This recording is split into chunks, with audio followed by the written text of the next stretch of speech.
Well, I don't know how much you can tell by listening to me, but my origins lie in a different country. What I have is what I describe as the shattered remains of an English accent, and that should tell you that I started life in a world somewhat different from this one, though not as different as it would have been if I'd come from China or Sri Lanka or Tierra del Fuego. But I got into the business of teaching. I don't really think of it as a business, but I got into the process of teaching sort of by accident, in a way. Once upon a time, in a land far away, I was a Jesuit, and in my early years as a Jesuit, I was expecting to be asked to become a teacher of some sort. Most Jesuits in England, where I grew up, did end up teaching, and I fought tooth and nail to avoid teaching.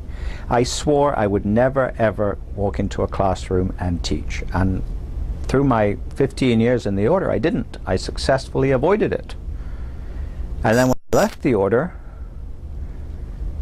well, I wasn't fit for much else, you know. So I knew a lot of stuff, so I guess they decided to stick me in the classroom and see if it would work.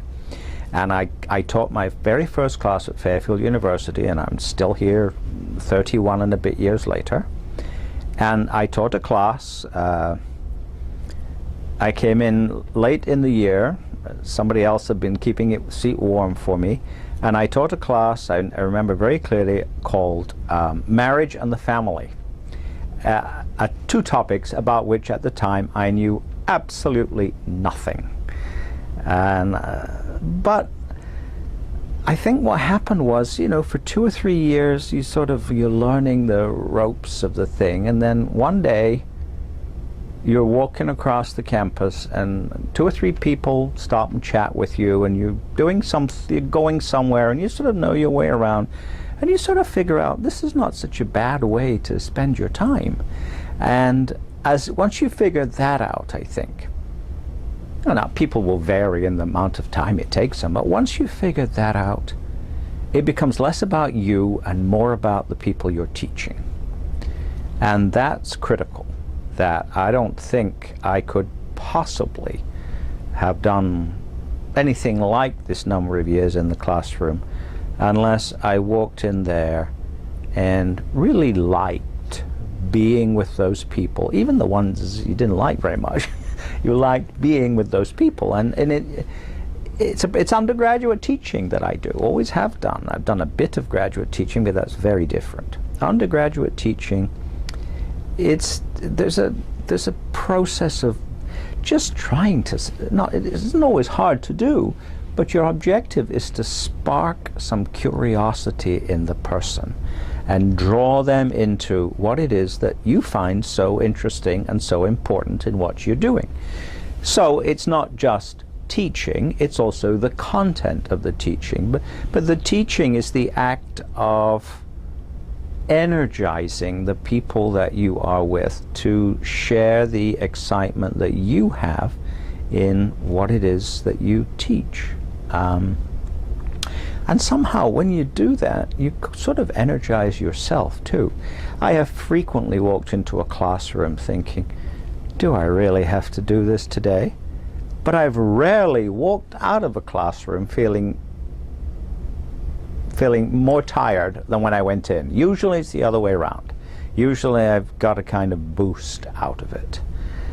So, you know, I got into this in funny ways. It wasn't what I intended. Basically, I'm sure traditional Christian spiritual authors would say, well, this was the path that God intended for you, and maybe that's a good way to talk about it. But certainly it's a constant delight to keep doing it, and it's something very important to me. The interaction is important, the content is important. I'd add one more thing, and that's I think probably if I sort of started again, I would not have taught theology, I would have taught literature. And I studied literature before I studied theology, and if you went into any of my classes now, you'd see that I use a lot of literature in my classes, and I rarely ask my students to read theology, because theology, and I know this because I've written a lot of it, can be a bit boring for an undergraduate. It may be an interesting topic, but it doesn't spark the imagination, and literature sparks the imagination much more satisfactorily than theology does. And so,